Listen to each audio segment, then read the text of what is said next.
నేడు కుప్పంలో municipal chairman ఎన్నిక 11 గంటలకు జరగనుంది.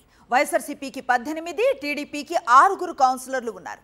సంఖ్యాబలం లేకపోయినా అడ్డదారులో చైర్మన్ పదవిని పొందడానికి టీడీపీ బరి తెగించింది. వైఎస్ఆర్సీపీ కౌన్సిలర్లను ప్రలోభపెట్టి బెదిరింపులకు దిగుతున్నారు. ఎన్నిక నేపథ్యంలో కుప్పంలో 144 సెక్షన్ అమలు చేస్తున్నారు పోలీసులు.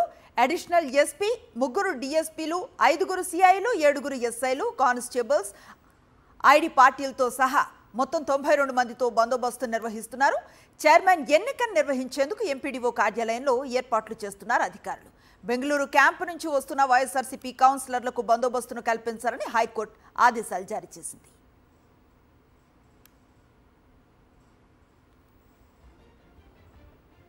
నేడు కుప్పంలో మున్సిపల్ చైర్మన్ ఎన్నిక 11 గంటలకు జరగనుంది. వైఎస్ఆర్సీపీకి 18, టీడీపీకి 6 కౌన్సిలర్లు ఉన్నారు. సంఖ్యాబలం లేకపోయినా అడ్డదారులో చైర్మన్ పదవిని పొందడానికి టీడీపీ బరి తెగించింది. వైఎస్ఆర్సీపీ కౌన్సిలర్లను ప్రలోభపెట్టి బెదిరింపులకు దిగుతున్నారు. ఎన్నిక నేపథ్యంలో కుప్పంలో 144 సెక్షన్ అమలు చేస్తున్నారు పోలీసులు.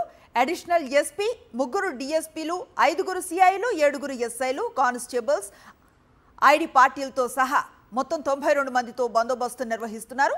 చైర్మన్ ఎన్నికను నిర్వహించేందుకు ఎంపీడీఓ కార్యాలయంలో ఏర్పాట్లు చేస్తున్నారు అధికారులు. బెంగళూరు క్యాంపు నుంచి వస్తున్న వైఎస్ఆర్సీపీ కౌన్సిలర్లకు బందోబస్తును కల్పించాలని హైకోర్టు ఆదేశాలు జారీ చేసింది.